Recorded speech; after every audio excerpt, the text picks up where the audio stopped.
learning is that you gain knowledge and power. A hidden aspect to learning is something we were shown in biology class or chemistry class, but we were just too busy hating school and loving our sweethearts to notice: the art of testing.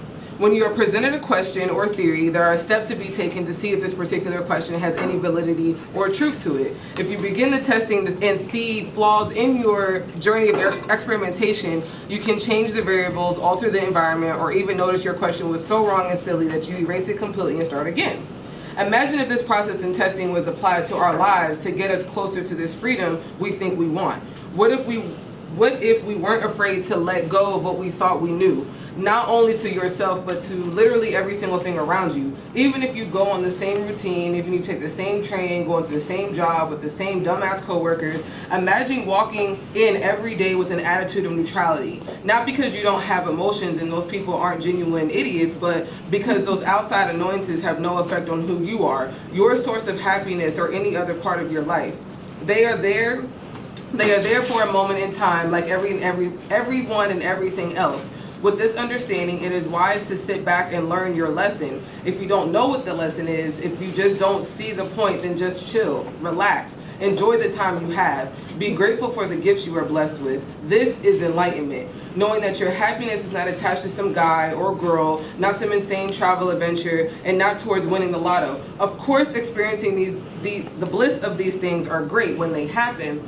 However, we have a tendency to get carried away. Somehow we always take a little more than we need, wasting so much food, money, time, and life experimenting, all because we want just a little bit more than we were given. Always desiring the next best thing. Right when you start to feel the slightest sign of boredom, we are searching for the remote, the snacks, or the buddy, avoiding the joy of sitting with ourselves, free of responsibility, free of really anything. Doing nothing is doing something, if you are mindful that in that moment you are doing nothing. This is enlightenment. Waking up and staying woke, not falling back to sleep, not falling back to a sleeping state of blind, irrational emotion every time something triggers your sensitive spot. Yes, have feelings. Yes, feel the world around. However, gain control. Watch yourself. Check yourself before you wreck yourself. It's a dangerous thing to not have control of your anger, lying, or any other destructive emotion you are attached to.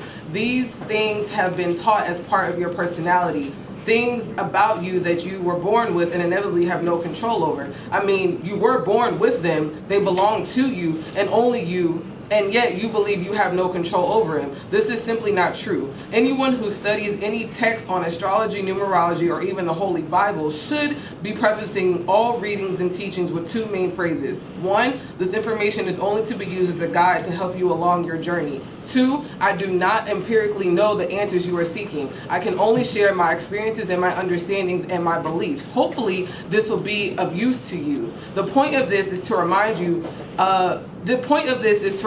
that only you can free your mind. The parts of you that you hate the most, fear the most, ignore the most, and suppress the most are the best areas to start if you want to be free. When you go searching for answers, understand that you may find information that will bring you the aha moment and your light bulb will turn on. But remember that light bulb would not come on no matter how many times you flip that switch unless the power source is turned on. You are the power source. This is enlightenment.